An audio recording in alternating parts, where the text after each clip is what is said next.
এগুলো হলো মূলত ফিকিহি দ্বারা, ফিকিহি দাদা আলগাজ বলা হয় ফিকিহি কি কাকে, ফিকিহি দাদাকে। এটা চতুর্থ ফনের মধ্যে তিনি আলোচনা করেছেন। আল খামিস ওয়াল হিয়াল, पांचवी फन हिला के बारे में।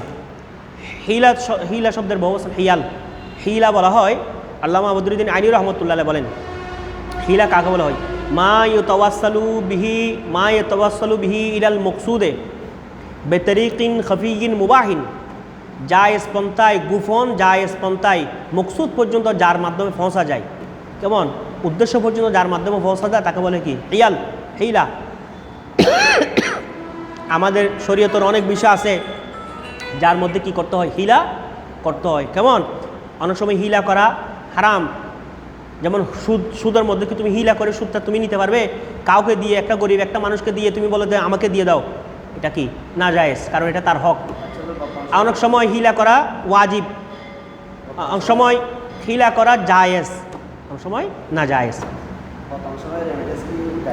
হ্যাঁ, রেমিটেন্স মানে সুদ, যেটা টাকা পাঠালে কেউ 1 লক্ষ টাকা পাঠায় ব্যাংক থেকে, মানে সরকারি পক্ষ থেকে এটা বলে যে আমরা বিদেশিরা উৎসাহিত হওয়ার জন্য ওরা মানে হারাম করতে, অর্থাৎ পুঁজিদের দিয়ে টাকা দিয়ে অবৈধ করে টাকা না দিয়ে ব্যাংকের মাধ্যমে টাকা পাঠানোর জন্য উৎসাহিত হওয়ার জন্য আমরা দেশের সরকারের পক্ষ থেকে 2.5% আমরা ব্যাট প্রদান করি।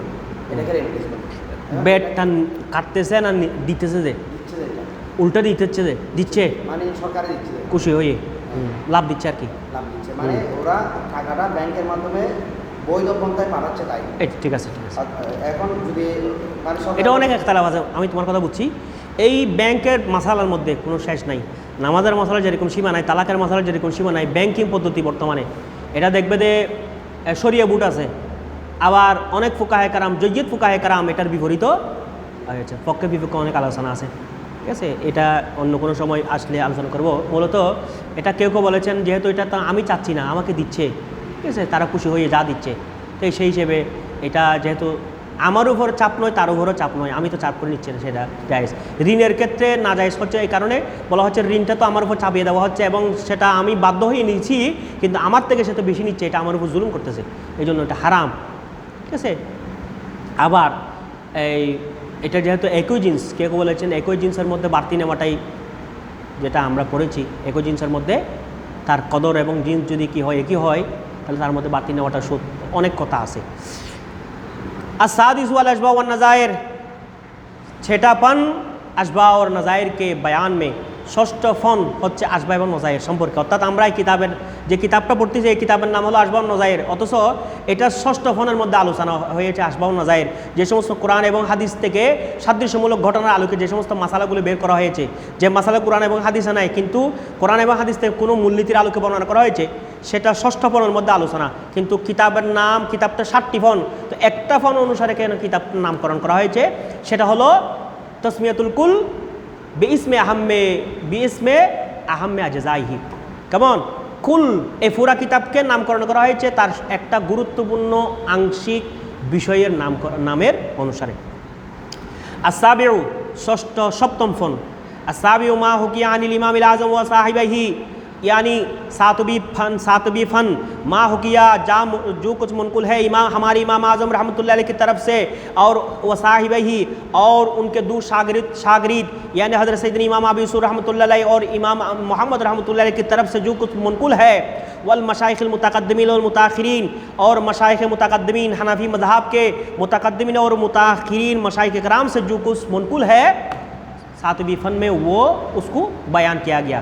मुतक़द्दिमीन और मुताख़िरीन के बारे में तुमको मालूम है, उलमाए मुतक़द्दिमीन 300 শতাব্দী কাল পর্যন্ত 300 শতাব্দীর সময়ের ভিতরে যারা রয়েছেন তাদেরকে উলামায়ে মুতাকাদ্দিমিন বলা হয়। যেমন আপনার এটা উমদাতুর রাআয়া নামক কিতাবের মধ্যে, উমদাতুর রাআয়ার মধ্যে এটা বর্ণনা হয়েছে।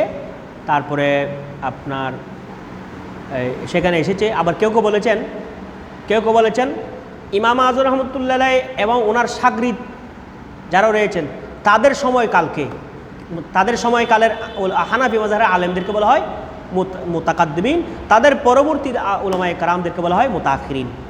কেমন, এবং সেখানে এই কথাও আছে যে তাদের সময়কাল হলো 300 শতাব্দী কাল, এই 300 শতাব্দী কালের ভিতরে যারা যে সমস্ত ফুকাহাই এজাম রয়েছেন, কেমন, তাদেরকে বলা হয় মুতাকাদ্দিমিন। এর পরবর্তী যুগের যারা ফুকাহাই কারাম রয়েছেন তাদেরকে বলা হয় কি, মুতাখিরিন। আচ্ছা, উমদাতুর রায়া কিতাবটা কার জানো? উমদাতুর রায়া ফি হাশিয়াতে শারহুল বাকায়া, শারহুল বাকায়ার হাশিয়া গ্রন্থ উমদাতুর রায়া আব্দুল হালিম লখনবী রহমতুল্লাহ আলাইহি লিখেছেন। আচ্ছা, মুতাখিরিন মানে মুতাখিরিন আব্দুল হাই লখনবী শেষ পর্যন্ত কত, মানে শেষ পর্যন্ত অর্থাৎ কিয়ামত পর্যন্ত এবং মুতাখিরিন, ঠিক আছে। হযরত ইমাম আবু জাফর তাহাবী রহমতুল্লাহ উনিও মুতাখিরিনের মধ্যে অন্তর্ভুক্ত, কেমন। যার কারণে এই যে হাদিয়ার মাসালার মধ্যে তিনি কিন্তু ওটার উপর ডিগ্রি দিয়েছেন, তিনি সমাধান দিয়েছেন যে বর্তমানে এটা যদি কোরআনে পাক তেলাওয়াত করে আপনার পরে ওয়াজ নসিহত করার পরে যদি হাদিয়া না নেয় দিন ধর্মের খেদমত করার পরে, তাহলে তো এগুলো দিন ধর্মের কাজকর্ম বন্ধ হয়ে যাবে। আলেমরা এগুলো তারা কি করবে? কেমন, তারা তো তখন টাকার পিছনে দৌড়বে, অন্য ব্যবস্থা করবে, অন্য চিন্তা ভাবনা করবে। আগের যুগের মধ্যে এগুলো হারাম ছিল, কারণ সরকারিভাবে কী ছিল, বাসা ছিল এবং ঘর বাড়ি পর্যন্ত ছিল, তাদের আওলাদ ফরজনদের জন্য সরকারি ব্যবস্থা ছিল। এই জন্য তো এদের জন্য আর কোনো টাকা পয়সা চিন্তা করতে হয় নাই। ওয়াল মাশায়েখুল মুতাকাদ্দিমিন ওয়াল মুতাআখিরিন মিনাল মুতারাহাত, তাদের মধ্যে যে সমস্ত মুতারাহাত মাসালা রয়েছে, ওয়াল মুরাসালাত ওয়াল মুকাতাবাত ওয়াল গরিবাত। মুতারাহাত কাকে বলা হয়? মুতারাহাতুন শব্দের বহু বচন হচ্ছে মুতারাহাত। মুতারাহাত বলা হয় সামনে এসে যে সমস্ত মাসালাগুলো জানা হয়, পরস্পর আদান প্রদান হয়। কেমন, মুরাসালাত বলা হয় কোনো একজন ব্যক্তি পাঠানোর মাধ্যমে, কোনো একজন আলেমের কাছে একজন ব্যক্তি পাঠিয়ে, কোনো নুমায়েন্দা, কোনো আপনার কাসেদ, কোনো প্রতিনিধি পাঠিয়ে যে সমস্ত মাসালার আলোচনা করা হয়, জানা হয়, সেগুলোকে মুরাসালাত। মুকাতাবা মানে কোনো পত্র চিঠির মাধ্যমে। গরিবাত মানে যে সমস্ত নাদের ঘটনা, একেবারে দুর্লভ এমন কিছু ঘটনার মাধ্যমে যে সমস্ত মাসালা কী করা, উদ্ঘাটন করা হয়। মুতারাহাতের একটা মাসালা বলি, মুতারাহাতের একটা মেসাল বলি, যে একদিন হযরত সাইয়েদনা আবু ইউসুফ রহমতুল্লাহ আলাইহি তিনি আপন উস্তাদ হযরত ইমাম মাউজুর রহমতুল্লাহ আলাইহির মজলিস ত্যাগ করে তিনি অন্য কোনো একটা মজলিস সাজিয়ে ছাত্রদেরকে দরস দিতে লাগলেন, এজাজত নেন নাই হযরত ইমাম মাউজুর রহমতুল্লাহ থেকে। ইমাম মাউজুর রহমতুল্লাহ এটা জানার পরে একজন লোককে 5টা প্রশ্ন শিখিয়ে ওনার কাছে পাঠালেন। এই প্রশ্ন ওনাকে প্রশ্ন বললেন, উত্তরও শিখালেন, পাঠালেন যে তুমি এই প্রশ্নগুলো ইমাম আবু ইউসুফ রহমতুল্লাহর কাছে যাও, জিজ্ঞেস করো। আসলেন, এসে আদবের সাথে বসলেন, হুজুর আমি আপনার কাছে কিছু প্রশ্ন এসেছি, আমি একটু যদি দয়া করেন। ইমাম আবু ইউসুফ রহমতুল্লাহ বললেন, ঠিক আছে শুরু করো। হযরতে ওই লোকটা বললেন, হুজুর আমরা প্রতিদিন নামাজ পড়ি, ফরজ নামাজ কি দিয়ে শুরু হয়? নামাজ কি দিয়ে শুরু হয়? নামাজ কি দিয়ে শুরু হয়? ফরজ হোক, সুন্নত হোক, নফল হোক, প্রত্যেক নামাজের মধ্যে কিছু ফরজও আছে, নফল নামাজ হলেও সেটার মধ্যে ফরজও আছে, সুন্নত আছে, ওয়াজিবও আছে। আমরা কি কাজ দিয়ে শুরু করি? কি ফরজ দিয়ে শুরু করি না সুন্নত দিয়ে শুরু করি? হযরত ইমাম আবু ইউসুফ রহমতুল্লাহ বললেন ফরজ দিয়ে। বললেন, হুজুর আপনার এই জবাবটা কী হয়েছে, ভুল হয়েছে? বললেন না, সুন্নত দিয়ে। বললো এটাও ভুল হয়েছে। তখন শুনে বললেন, এবার তুমি বলো। তখন বললেন, হুজুর আমরা ফরজ সুন্নত দুটোটা দিয়ে শুরু করি। কীভাবে? যে আমরা যখন নামাজ শুরু করি প্রথমে তকবীর তাহরিমা বলি, এটা ফরজ। তকবীর তাহরিমার পরে এখন আমরা নামাজে ভরে করি নাই, রফে আদান করি, কানের লতি পর্যন্ত হাত তুলি, এটা কি? সুন্নত। তাহলে ফরজ সুন্নত দুটোটা দিয়ে শুরু করি। তোর দ্বিতীয় প্রশ্ন করলেন যে একজন ব্যক্তি রান্না করতেছে, গুস্ত রান্না করতেছে, তার ডেক্সের মধ্যে গুস্ত রান্না করতেছে জুল দিয়ে, সুরবা দিয়ে, কেমন, একটা ফাঁকি সেখানে উড়ে পড়লো, সে ফাঁকিটা সেখানে মারা গেল। এখন গুস্তগুলো খাওয়া যাবে কিনা? ইমাম আবু ইউসুফ রহমতুল্লাহ বললেন, হ্যাঁ ফাঁকিটা ফেলে দেওয়ার পরে গুস্তগুলো খাওয়া যাবে। বললেন, হুজুর এটা ভুল হয়েছে। বললেন, না খাওয়া যাবে না। বললেন, হুজুর এটাও ভুল। তো বললো, উত্তর কি হবে? বললেন, হুজুর ও যদি গুস্ত রান্না হওয়ার পরে পাখিটা পরে, তাহলে পাখিটা ফেলে দিয়ে, জুলগুলো ফেলে দিয়ে আপনার গুস্তটাকে 3 বার দ্রুত করে খাওয়া যাবে। আর যদি গুস্ত রান্না হওয়ার আগে যদি পাখিটা পরে সেখানে মারা গেল, তাহলে কোনোটা খাওয়া যাবে না, কারণ এখন এগুলো নাফাক হয়ে গেছে। ও পাখিটার নাফাক, আর তার ফাঁকার মধ্যে যে নাফাক, পায়ের মধ্যে যে নাফাক, তার শরীরের নাফাক, এগুলো সব ওই গুস্তর মধ্যে প্রবেশ করেছে, খাওয়া যাবে না। তৃতীয় প্রশ্ন করলেন, হুজুর একজন ব্যক্তি একটা দুফার কাছে তার কাপড় মানে ধুলাই করার জন্য, পরিষ্কার করার জন্য দিল, একটা নির্দিষ্ট সময়ের আলোকে। নির্দিষ্ট সময়ের মধ্যে যখন ওই ব্যক্তি গেল, বলে আমার কাপড়গুলো হয়েছে কিনা, ওই ব্যক্তি অস্বীকার করলো যে তুমি তো কোনো কাপড় তাপড় দাও নাই, মন খারাপ করে চলে আসলো। কিছুদিন পরে ওই ব্যক্তি কাপড়গুলো নিয়ে তার কাছে পৌঁছালো, যার কাপড় তার কাছে পৌঁছালো। এখন প্রশ্ন হলো, ওই দুফাকে কি উজরত দেওয়া যাবে কি যাবে না? ইমাম আবু ইউসুফ রহমতুল্লাহ বললেন, অবশ্যই দিতে হবে। বললেন, হুজুর এটা ভুল বলেছেন। আবার বললেন না দেওয়া যাবে না, বললেন হুজুর এটাও ভুল বলেছেন। বলো উত্তর কি? বলো উত্তর হলো ওই ব্যক্তি যদি ইনকার করার আগে যদি কাপড় ঠিক করে রাখে, এরপর এখন এনে দিল, তাহলে তাকে কি দিতে হবে? উজরত দিতে হবে। আর যদি ইনকার করার পরে কাপড়গুলো কোথায় রেখেছে সেখান থেকে পেয়েছে, তারপরে সেই বাকি কাজ করেছে, তাহলে এখন আর তার উজরত দেওয়া যাবে না। কয়টি প্রশ্ন? 3টি। তারপর 74 নম্বর প্রশ্ন করলেন, হুজুর একজন মুসলমান একজন আহলে কিতাব মহিলাকে বিবাহ করলো, ওই আহলে কিতাব মহিলা মারা গেল তার হামেলা অবস্থায়, মানে তার গর্ভের সন্তান। এখন তাকে মুসলমানের কবরস্থানে দাফন করা হবে না আহলে কিতাবদের কবরস্থানে দাফন করা হবে? সাইয়্যিদুনা হযরত ইমাম ইউসুফ রহমতুল্লাহ বলেন অবশ্যই তাকে মুসলমানের কবরে দাফন করা হবে। বললেন হুজুর এটা ঠিক নয়। বলেন না, তাকে আহলে কিতাবের কবরস্থানে দাফন করা হবে। বললেন হুজুর এটাও ঠিক নয়। বললেন তাহলে ঠিক কোনটা? বললেন ওই মহিলাকে আহলে কিতাব এর কবরস্থানে দাফন করা হবে, তবে তাকে মুসলমানদের কেবলা থেকে তাকে অন্যদিকে মুখ ফিরিয়ে দিতে হবে। কেন? কারণ তার ভিতরে যে সন্তান আছে, এই সন্তান সবসময় মায়ের পেটের মধ্যে ফিটের দিকে তার চেহারা থাকে। কিসের দিকে? এখন ওই মহিলাকে যদি আমি কেবলা থেকে ফিরিয়ে একটু করট করে দিলাম, সন্তান তো তার পেটের ভিতরে সন্তান, ওই সন্তানের চেহারা হলো ফিটের দিকে, তাহলে সন্তানের চেহারা যখন ফিটের দিকে হবে, ফিট তো কেবলার দিকে, এখন ওই সন্তানের চেহারা কোন দিকে হলো? কেবলার দিকে হলো। সন্তানের কারণে মহিলাকে মুসলমানের কবরের মধ্যে না, মুসলমান না, আহলে কিতাবের কবরস্থানে দাফন করা হবে, কিন্তু আপনার তার চেহারা কেবলার অপর দিকে থাকবে। যেহেতু গর্ভের সন্তান সবসময় মায়ের পেটের মধ্যে, তার চেহারা থাকে মায়ের ফিটের দিকে। মায়ের কোন দিকে? ফিটের দিকে সন্তানের চেহারা থাকে। ঠিক আছে? ফিটের দিকে হলে যখন মার ফিট হয়েছে কেবলার দিকে, তাহলে সন্তানের মুখ হচ্ছে ফিট দিকে, তাহলে সন্তানের চেহারা কোন দিকে থাকবে? কারণ ওই সন্তানটা তো মুসলমান। ওই সন্তানটা কি? আচ্ছা দেখো, এরপর দেখো, وأرجو من كرم الله الفتاح أن هذا الكتاب إذا تم بحول الله وقوته وأرجو, और मैंने उम्मीद करता हूँ मिन करम अल्लाह ताला की फजल करम का, अल फत्ताह এটা আল্লাহ তাআলার সিফত।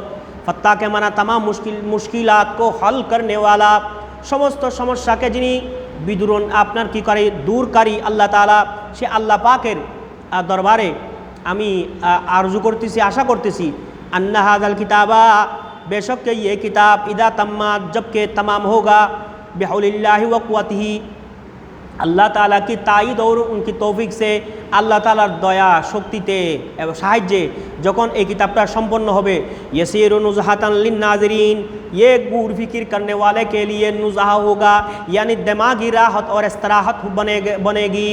এই কিতাবটা তখন যারা কিতাব নিয়ে গবেষণা করে চিন্তাভাবনা করে তাদের জন্য অন্তরের একটা প্রশান্তি হবে। কেমন? তাদের বিবেকের দেমাগের একটি প্রশান্তির কি বনে যাবে। व मरजिअन लिल मुदर्रिसिन, और दरस देने वालों के लिए ये मरजा बनेगी। কেমন? ये खजीना बनेगी, ये कंज बनेगी, मरकज़ बनेगी। অর্থাৎ যারা ইলমে ফিকার তদরিস যারা করবে, তালিম যারা দিবে, তাদের জন্য এটা একটা কেন্দ্র হয়ে যাবে। व मतलबन लिल मुहक्किकीन, और मुहक्किक उलमाए कराम के लिए ये मतलब यानी मुराद बनेगी, मकसद बनेगी। যারা মুহাক্কিকুন উলামায়ে কেরাম রয়েছেন ইলমে ফিকার মধ্যে, তাদের জন্য এটা যায় পানা হবে, আশ্রয়স্থল হবে, মুরাদ হয়ে যাবে, এটাই তাদের জন্য উদ্দিষ্ট কিতাব হয়ে যাবে। ওয়া মুতামাদান লিল কুযাত ওয়াল মুফতিন, और ये भरोसा का भरोसा बनेगी, एतमाद मोतबर बनेगी लिल कुज़ात, काजी और मुफ्ती के लिए, কাজী যারা বিচারক তাদের জন্য এবং মুফতি যারা ফতোয়া দান করেন তাদের জন্য এই কিতাবটা একটা নির্ভরযোগ্য বস্তু বনে যাবে।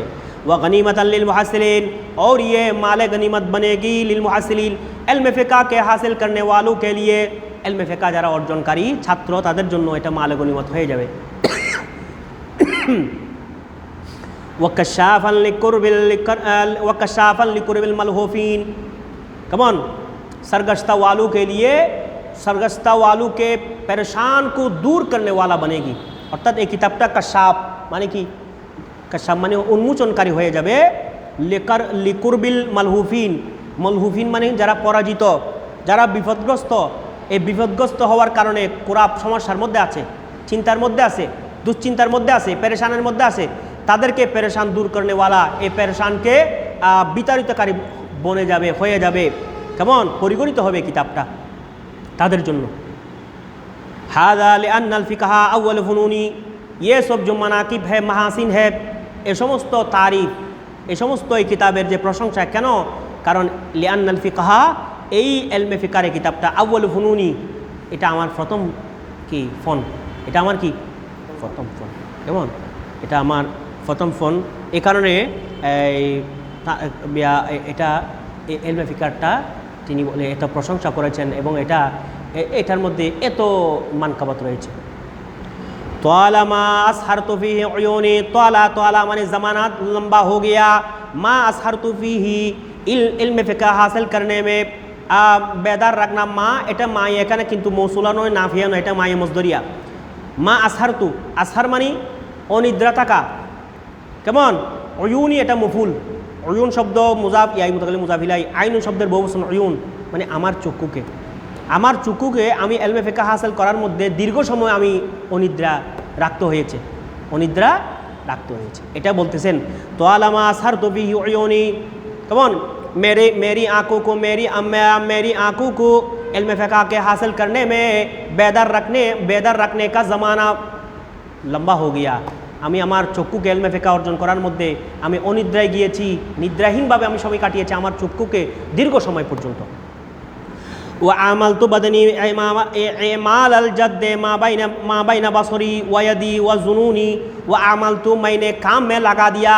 একটা হলো আমিল, তো আমি কাজ করেছি, আর একটা হলো কাজে লাগানো, এটা বাবে ফাল খাসায় মুতাদ্দি। बदनी मेरे बदन को, जिस्म को, जसद को मैंने काम में लगा दिया, আমার শরীরকেও কাজে লাগিয়ে দিয়েছি। इमाल अलजिद्द, जिद्दुन माने मेहनत को काम में लगाने की तरह, শ্রমকে যেরকম কাজে লাগানো হয়, শ্রমকে, কষ্টকে, প্রচেষ্টাকে কাজে লাগানোর মতো আমি আমার দেহকে, আমার শরীরকে কাজে লাগাই দিয়েছি। মা বাইনা बसरी वयदी व जुनूनी, मेरी आँखों के दरमियान, मेरे हाथ के दरमियान और मेरे ख्यालों के दरमियान, অর্থাৎ আমার চোখকে লাগিয়ে দিয়েছি কিতাব পড়ার জন্য, দেখার জন্য, আমার হাতকে লাগিয়ে দিয়েছি আমি কিতাবকে রচনা করার জন্য, আর আমার খেয়াল চিন্তা ভাবনাকে আমি গবেষণার মধ্যে লাগিয়ে দিয়েছি। এভাবে আমি আমার এই এলমে ফিকহকে লেখার কাজে, উদ্ঘাটন করার কাজে, উদ্ভাবন করার কাজে আমার দেহ, মন, তন সবগুলো কাজে লাগিয়ে দিয়েছি। বুঝতে পেরেছ? ওয়ালাম মাজাল মুনজু জামানিত তলবে আতানি, ওয়ালাম মাজাল মুনজু জামানিত তলবে আতানি, আইলাম আজাল আতানি, আমি কাজে লেগে আছি। मुंजू ज़मानी तलबे इल्म फ़िक़ह की हासिल करने के ज़माने से, इल्म फ़िक़ह हासिल करने के ज़माने से मैं इंतज़ाम में रहा बिकुतुबिही क़दीमन व हदीसन, इल्म फ़िक़ह के कदीम और हदीस किताबों के साथ। इल्म फ़िक़ह कदीम मानी हलो प्राचीन, हदीस मानी हलो